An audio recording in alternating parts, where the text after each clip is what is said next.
नमस्कार, top agenda देख रहे हैं आपके साथ मैं हूं ऋतु। बुलेटिन की शुरुआत करेंगे बड़ी खबर के साथ। प्रयागराज से बड़ी खबर, जहां अतीक के अपराध पर आज हिसाब बराबर होगा। एमपी एमएलए की स्पेशल कोर्ट सुनाएगी अतीक को सजा।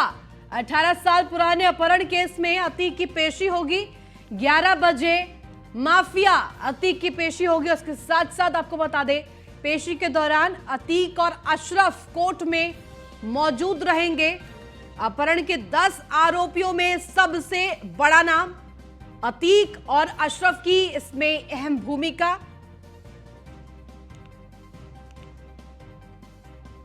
अपहरण के 10 आरोपियों में सबसे प्रमुख नाम अतीक और अशरफ का बड़ी भूमिका इस पूरे मास्टरमाइंड में।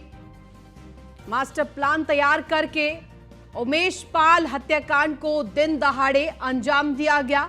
अपहरण के 10 आरोपियों में सबसे प्रमुख नाम अतीक और अशरफ। व्हाट्सएप कॉलिंग के जरिए भी साक्ष्य सामने आए थे कि इनकी बातचीत हुई और जेल में बैठे बैठे पूरा मास्टर प्लान दरअसल अशरफ और अतीक ने तैयार किया। उमेश पाल हत्याकांड से जुड़ी ये बड़ी खबर आपको बता रहे हैं। आज एमपी एमएलए की स्पेशल कोर्ट अतीक की सजा का ऐलान करेगी। एमपी एमएलए कोर्ट की स्पेशल कोर्ट में आज सुनवाई होगी। और ज्यादा जानकारी के साथ संवाददाता विवेक पांडे हमारे साथ लाइव जुड़ गए। विवेक, क्या कुछ जानकारी, आज एमपी एमएलए की कोर्ट में सजा का ऐलान होगा? जी बिल्कुल। आज अतीक अहमद और उनके भाई समेत 10 लोग हैं जो अपहरण के मामले में आज एमपी एमएलए कोर्ट में सुबह 11 बजे के आसपास का वक्त होगा जब सुनवाई होगी। सुनवाई के बाद फैसला कोर्ट सुनाएगा।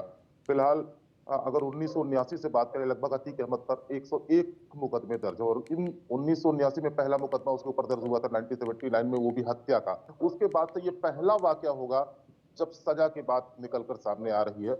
और अभी दोनों भाई जो हैं प्रयागराज के नैनी सेंट्रल जेल में बंद हैं और सुबह 10 बजे से लेकर 10:30 बजे के बीच का वक्त है कि जब उनको जेल से निकाला जाएगा और कोर्ट परिसर ले आया जाएगा।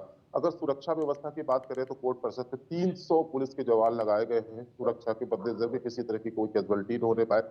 3 एसीपी के स्तर के अधिकारी हैं, बाकी डीसीपी स्तर के अधिकारी जो पूरी मामले को निगरानी रखेंगे।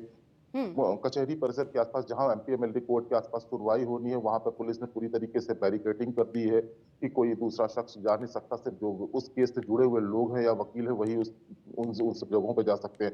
फिलहाल अब देखने वाली बात यह होगी जब 11 बजे कोर्ट अपनी सुनवाई शुरू करता है तो उसमें क्या सजा देता है और क्या मिलता है। फिलहाल लोगों का जो अपहरण का यह मामला है, इसमें फांसी की सजा का प्रावधान है, लेकिन लोगों का मानना है, अगर सूत्रों के हवाले से खबर आ रही है कि हो सकता है अतीक अहमद और उनके भाई को उम्र कैद की सजा हो जाए। लेकिन अब जब कोर्ट पूरे मामले को सुनेगा और आज जब इस पर फैसला सुनाएगा तो उसके बाद इसकी स्पष्ट हो पाएगी कि आखिर आगे का क्या प्रोग्राम है। फिलहाल उमेश पाल हत्याकांड के बाद भी पुलिस ने आज रिमांड की अर्जी भी दाखिल करेगी, क्योंकि उमेश पाल हत्याकांड के बाद से लगातार जो मुख्य शूटर्स है वो अभी तक फरार चल रहे हैं, पुलिस की गिरफ्त में नहीं आए, वो भागे फिर रहे हैं। ऐसे में पुलिस की पहली प्राथमिकता होगी कि अगर इनको रिमांड में लिया विवेक, जाए। लेकिन जिस तरह से आतंक का, अपराध का साम्राज्य अतीक ने बनाया था और उसके बाद आज उसकी कोर्ट में पेशी है। उमेश पाल हत्याकांड में सबसे प्रमुख नाम, सबसे बड़ा मास्टरमाइंड कहा जाता है अतीक, और ऐसे में क्या माना जाए, आज दोनों भाइयों को सामने बैठाकर क्या काउंटर क्वेश्चंस हो सकते हैं? इसकी संभावना वैसे बहुत कम लगती है, क्योंकि जो पूरा मामला है वो बहुत हाई प्रोफाइल मामला है। पुलिस फूक फूक के कदम रख रही है कि कहीं भी किसी तरह की उनके समर्थक या किसी तरीके से कोई ऐसी बात न होने पाए जो बाद में सरकार के लिए या पुलिस के लिए सरदर्द साबित हो। तो अब ये तो कोर्ट डिसाइड करेगा कि किस तरीके से इनसे पेशी होगी उनको। लेकिन अभी तक जहां तक इनके वकीलों के थ्रू जो बात निकलकर सामने आई हो सकता है अलग अलग हो। अब जब 11 बजे जब दोनों लोग कोर्ट में पहुंचेंगे उसके बाद ये स्थिति स्पष्ट हो पाएगी कि किस तरीके से इनकी पेशी होती है और कोर्ट इनसे किस तरीके से पूछते हैं। जिस तरीके से अतीक अहमद का निश्चित तौर पर एक रसूख रहा है प्रयागराज में कि जेल में बैठ, अभी भी हालात ये है कि जेल में बैठकर उमेश पाल जैसे हत्या करवाई जाती है दिन दहाड़े, तो निश्चित तौर पर जब ये जेल से बाहर रहा होगा तो इसका कितना रसूख रहा होगा इसमें समझने में देर नहीं लगती है। अब 11 बजे का इंतजार सभी को है जब ये कोर्ट पहुंचेंगे और कोर्ट अपना फैसला सुनाएगी। जी विवेक, क्या कुछ जानकारी, कब तक कोर्ट में पेशी के लिए पहुंचेंगे? सूत्रों के हवाले से जो खबर आ रही है कि जो प्रयागराज के नैनी सेंट्रल जेल है वहां से इनको पुलिस अभिरक्षा में सुबह के 10:30 बजे के आसपास पुलिस वहां से लेकर निकलेगी और 15 मिनट का वक्त लगेगा यहां से कचहरी पर से पहुंचने में एमपीएमएलए कोर्ट में। वहां पहुंचने के बाद 11 बजे से कार्रवाई का जो दौर है वो शुरू होगा। फिलहाल अभी गेट जो कचहरी का जो गेट है 1 नंबर और 3 नंबर इसको पूरी तरीके से पुलिस ने अपने कब्जे में ले लिया है। इसी से अतीक अहमद, उनके भाई और जो 10 आरोपी और है उनकी एंट्री यहीं से कराई जाएगी। उसके बाद 11 बजे इनको एमपीएमएलए कोर्ट में पेश किया जाएगा जहां पर इनकी कोर्ट अपना फैसला सुनाएगा। विवेक, और इससे पहले ये भी बात सामने आती है कि पेशी से पहले कई डॉक्यूमेंटेशन के प्रोसेस से गुजरना होता है, मेडिकल भी होता है, क्या वो सब हो गया पूरा? जी बिल्कुल, अगर नैनी सेंट्रल जेल की बात करें तो नैनी सेंट्रल जेल एक ऐसा जेल है जहां पर मेडिकल की व्यवस्था जेल के अंदर ही उपलब्ध है, क्योंकि कल शाम को भी जब 5:30 बजे के आसपास अतीक अहमद को साबरमती जेल से प्रयागराज लाया गया था तो पहले व्यवस्था होती है कि पहले इसका मेडिकल कराया जाता है आरोपी को, उसके बाद उसको जेल में डाला जाता है। तो अंदर वो सारी व्यवस्थाएं हैं, मेडिकल भी हो जाएगा, सारी चीजें हो जाएगी। उसके बाद सारी जो फॉर्मेलिटीज होती है जेल प्रशासन की, जो जेल मैनुअल के तहत होती है, वो सब चीज करके पुलिस उनको लेकर निकलेगी और निश्चित तौर पर उनका मेडिकल भी कराया जाएगा। पेशी होने के बाद वो वापस अगर उनको नैनी जेल ले आया जाता है तो वहां भी उनका दोबारा मेडिकल होगा। उसके बाद उनको फिर जेल के स्पेशल सेल में रखा जाएगा। ठीक, बहुत शुक्रिया तमाम जानकारी के लिए विवेक। और बड़ी खबर आपको बता दें, 2 जिलों के दौरे पर सीएम योगी आदित्यनाथ आज रहेंगे। बस्ती और गोरखपुर जाएंगे सीएम योगी आदित्यनाथ। बस्ती के दबौलिया में रहेंगे सीएम योगी आदित्यनाथ, जिसमें कि पुस्तक का विमोचन करेंगे सीएम। और आपको बता दें कि गोरखपुर को भी सीएम योगी बड़ी सौगात देंगे। कई परियोजनाओं का लोकार्पण और शिलान्यास आज उनके हाथों होगा। 3,838 करोड़ की परियोजनाओं की सौगात आज दरअसल देने वाले हैं सीएम योगी आदित्यनाथ। खोराबार टाउनशिप और मेडिसिटी लॉन्च करेंगे सीएम योगी। भारत सेवाश्रम में मां भगवती का पूजा अर्चना करेंगे सीएम योगी आदित्यनाथ। अमर सेनानी सचिंद्रनाथ सान्याल स्मारक की आधारशिला रखेंगे सीएम योगी।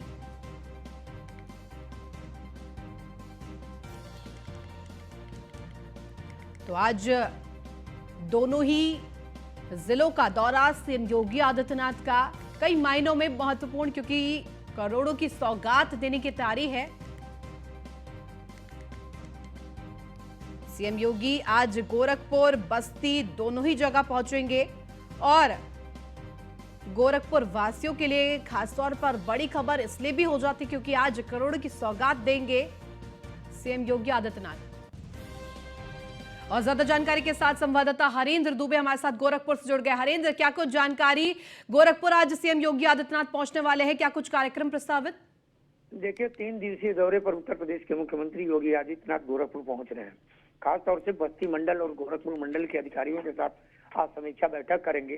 करोड़ों की सौगात की योजनाओं का शुभारंभ, शिलान्यास और लोकार्पण करेंगे। यही नहीं, आपको बता दें कि न्यू गोरखपुर बसाने की जो प्रक्रिया गोरखपुर प्रशासन द्वारा किया जा रहा है उसके मामले में भी अधिकारियों से वार्ता करेंगे। और सबसे बड़ी बात रही कि नवरात्रि के माह में वो देवी दुर्गा की अनुष्ठान करते हैं और शाम के समय वो गोरक्षनाथ मंदिर में दुर्गा प्रतिमा के समक्ष अनुष्ठान करते नजर आएंगे और 3 दिनों तक अनुष्ठान करेंगे।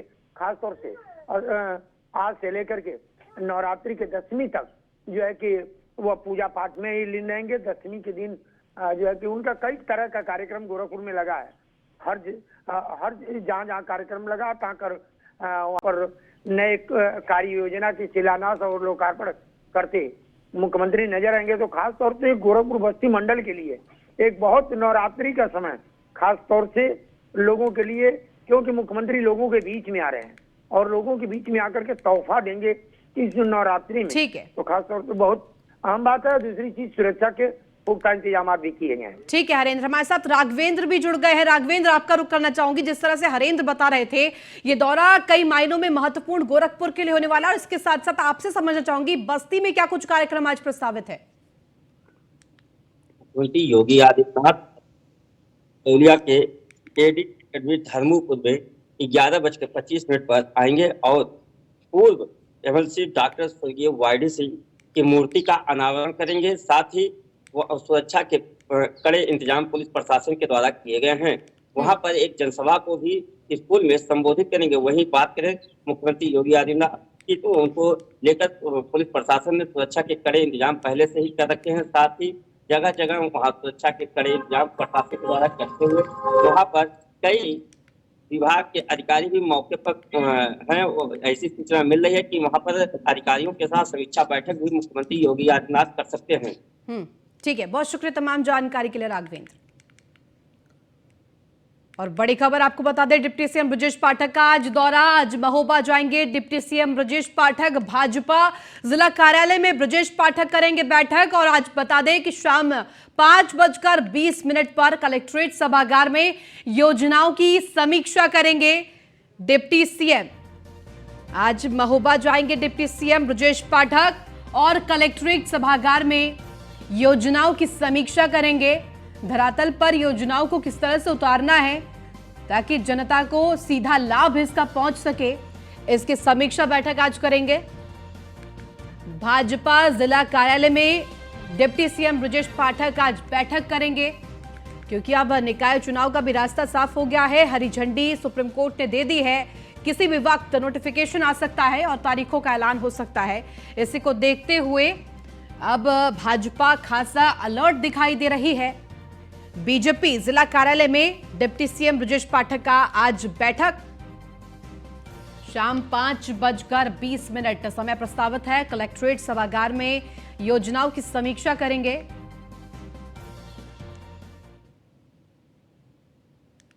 भाजपा जिला कार्यालय में डिप्टी सीएम ब्रजेश पाठक का। और ज्यादा जानकारी के साथ संवाददाता अनुज शर्मा हमारे साथ लाइव जुड़ गए। अनुज, क्या कुछ जानकारी, जिस तरह से लगातार अब बीजेपी प्रयासों में जुट गई है, निकाय चुनाव का रास्ता एक तरफ जहां साफ हो गया है तो अब सारी तैयारियां शुरू कर दी गई बीजेपी की तरफ से। डिप्टी सीएम भी आज पहुंच रहे महोबा। देखिए, बिल्कुल जो है निकाय चुनाव की तैयारियां भी शुरू हो गई हैं। लगभग शाम को 4:15 पे डिप्टी सीएम जो है महोबा पहुंचने वाले हैं। वहां वो सीधे कलेक्टर सबसे पहले वो पार्टी कार्यकर्ताओं के साथ भाजपा कार्यालय में बैठक करने वाले हैं, जहां उनकी समस्याएं हैं, जो पार्टी मीटिंग है वो करने वाले हैं। तत्पश्चात जो उनकी बातचीत रहेगी, उनके बाद वो लगभग 1 घंटे सुनने के बाद वो कलेक्ट्रेट पहुंचेंगे, जहां अधिकारियों के साथ वो बैठक करने वाले हैं। चूंकि सरकार के 6 साल पूरे हो गए हैं, जो सरकार की दूसरी बार मुख्यमंत्री के बनने के बाद जो 1 साल का जो कार्यकाल है उस पर भी जो है चर्चा करने वाले हैं। इसके बाद वो अगर शाम को अगर टाइम भी मिलेगा उनको तो जो प्रशासन के द्वारा बताया जा रहा है वो अस्पताल का दौरा भी करेंगे। इसके अलावा रात्रि विश्राम का भी उनका महुआ में तय है। उसके बाद सुबह जो बताया जाता है कि एक जगह तय की गई है जहां हर घर नल योजना जो चल रही है उसका इंटक वेल का भी इस तरह निरीक्षण करेंगे वो। बिल्कुल, और ऐसे में आपसे ये भी जानना चाहूंगी, क्या कुछ जानकारी कब तक पहुंच पाएंगे वहां पर? देखिए, चूंकि 3 दिवसीय दौरा है, कल वो चित्रकूट पे थे, उसके बाद वो रात में जो है बांदा आ गए थे। आज वो बांदा में कई कार्यक्रम उनके प्रस्तावित हैं। उसके बाद लगभग 2 बजे वहां से बांदा से वो महोबा पहुंचेंगे। जो उनकी प्रोटोकॉल का टाइम है लगभग 4:15 दिया गया है। ठीक है, बहुत शुक्रिया तमाम जानकारी के लिए। आगे बढ़ेंगे। नगर निकाय चुनाव को सुप्रीम कोर्ट की हरी झंडी मिल गई है। 2 दिन में अधिसूचना जारी करने की अनुमति दे दी गई है। अप्रैल के दूसरे सप्ताह तक चुनाव कार्यक्रम हो सकते हैं और हाईकोर्ट ने दिया था आरक्षण दिए बिना चुनाव का निर्देश। 10 अप्रैल तक राज्य निर्वाचन आयोग को भेजा जाएगा प्रस्ताव। सुप्रीम अनुमति के बाद तैयारी में जुटा नगर विकास विभाग। और अब नगर निकाय चुनाव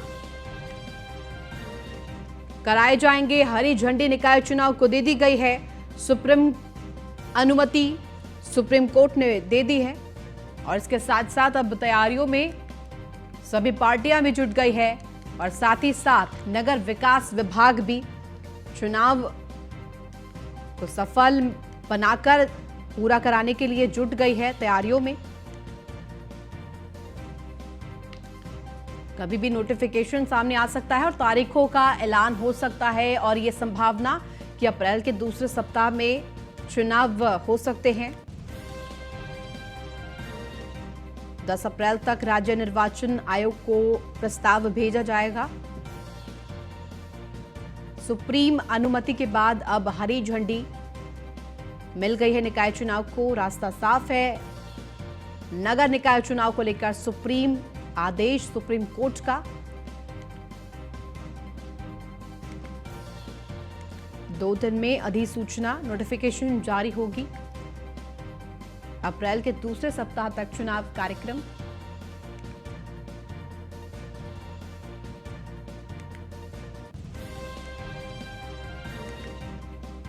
और ज्यादा जानकारी के साथ संवाददाता पीयूष तिवारी हमारे साथ जुड़ गए। पीयूष, क्या कुछ जानकारी, जिस तरह से सुप्रीम अनुमति के बाद अब निकाय चुनाव का रास्ता साफ हो गया है, क्या माना जाए अप्रैल के पहले या दूसरे हफ्ते में चुनाव हो सकते हैं?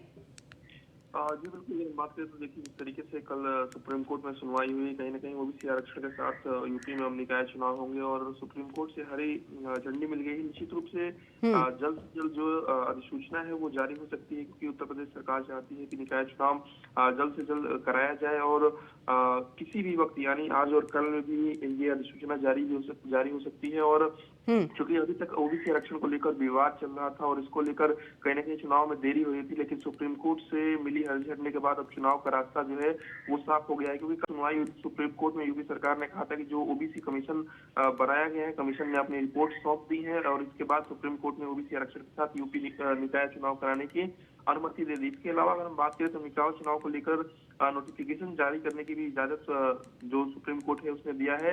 और साथ ही बात करें तो सुप्रीम कोर्ट में जो सॉलिसिटर जनरल है तुषार मेहता, उन्होंने कहा था कि 28 दिसंबर 2022 को ओबीसी आयोग का गठन किया गया था और 7 मार्च 2023 को आयोग ने अपनी रिपोर्ट सौंप दी थी। तो निश्चित रूप से अब कहीं ना कहीं जो रास्ता है वो साफ हो गया है निकाय चुनाव के लिए और इसको लेकर अधिसूचना जारी होगी, उसके बाद कहीं ना कहीं चुनाव जो है उसकी प्रक्रिया शुरू हो जाएगी। बिल्कुल पीयूष, और ऐसे में कंफ्यूजन की स्थिति नोटिफिकेशन को लेकर है, क्या कब तक नोटिफिकेशन जारी किया जा सकता है?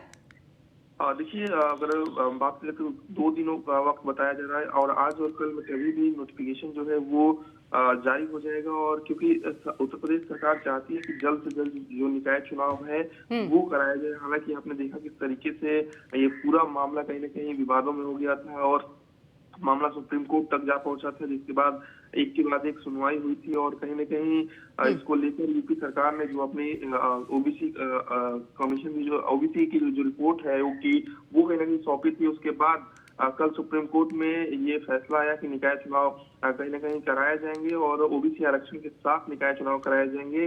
तो कल हरी झंडी मिलने के बाद आज या कल में कहीं ना कहीं जो अधिसूचना है वो जारी हो सकती है। ठीक है, बहुत शुक्रिया तमाम जानकारी के लिए पीयूष। और खबर बाराबंकी से, जहां तेज रफ्तार का कहर देखने को मिला है। अनियंत्रित होकर पलटी ट्रैक्टर ट्रॉली, अनियंत्रित होकर खाई में पलटी है ट्रैक्टर ट्रॉली। बड़ी खबर आपको बता रहे हैं, ट्रैक्टर ट्रॉली पलटने से एक युवक की मौत हो गई है। अस्पताल में घायलों का इलाज फिलहाल जारी है। पुलिस ने पोस्टमार्टम के लिए शव को भेज दिया है। और इसके साथ साथ आपको बता दें, मजदूरों को लेकर ये ट्रैक्टर ट्रॉली जा रही थी। रामनगर कोतवाली क्षेत्र के सरयू नदी के पास की यह घटना और तस्वीरें हम आपको लगातार दिखा रहे हैं। ट्रैक्टर ट्रॉली पलटने से एक युवक की मौत भी हो गई है। इस हादसे में कई लोग घायल हैं, जिनका फिलहाल इलाज जारी है। और तस्वीरों के माध्यम से हम आपको दिखा रहे हैं ट्रैक्टर ट्रॉली किस तरह से पलटी हुई है। और ज्यादा जानकारी के साथ संवाददाता भोलानाथ हमारे साथ जुड़ गए हैं। भोलानाथ, क्या जानकारी, कब की ये घटना?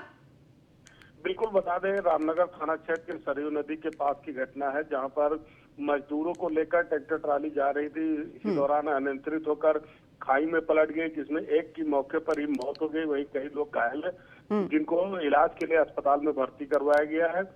ये बीती शाम की घटना है। मुख्यमंत्री योगी आदित्यनाथ ने लखनऊ में हुई घटना के बाद से निर्देश जारी किया था कि कोई भी भार वाहन में सवारियां नहीं ढोई जाएंगी। इसके बावजूद बाराबंकी में मुख्यमंत्री के निर्देशों का पालन होता हुआ नहीं दिख रहा है। कई बार देखा जा रहा है कि ट्रैक्टर ट्रॉली में सवारियां लेकर ढलने से वाहन राटा भरते हैं सड़कों पर, लेकिन उन पर पुलिस कोई कार्रवाई नहीं करती है। वहीं आज ये बड़ा हादसा हुआ है, जिसके बाद अब देखना यह होगा कि पुलिस कितना सक्रिय होती है ऐसे मामलों में। भोलानाथ, तो इसके साथ साथ इस हादसे में एक युवक की मौत भी हो गई है। क्या कुछ परिजनों की मांग है और इसके साथ साथ कितनी संख्या में लोग घायल है? देखिए, बिल्कुल बता दें, एक युवक की मौके पर ही मौत हुई है। वहीं एक की हालत नाजुक थी, जिसको ट्रामा सेंटर लखनऊ रेफर किया गया है। कुछ का इलाज सामुदायिक स्वास्थ्य केंद्र में चल रहा है, कुछ को जिला अस्पताल रेफर किया गया है। अभी मृतक परिजनों की बात करें तो मृतक परिजनों की कंडीशन वो नहीं है कि वो कुछ बात कर सके। वो खुद अपने आप में परेशान है, क्योंकि आकस्मिक मृत्यु हुई है, तो सभी अपने में परेशान है। अब फिलहाल पुलिस ने शव को कब्जे में लेते हुए पंचनामा कर पोस्टमार्टम के लिए ठीक भेज है। दिया है। जी ठीक है, बहुत शुक्रिया तमाम जानकारी के लिए भोलानाथ। तो इसी के साथ रुकेंगे फिलहाल एक छोटे से ब्रेक के लिए। ब्रेक के बाद जल्द हाजिर होते हैं।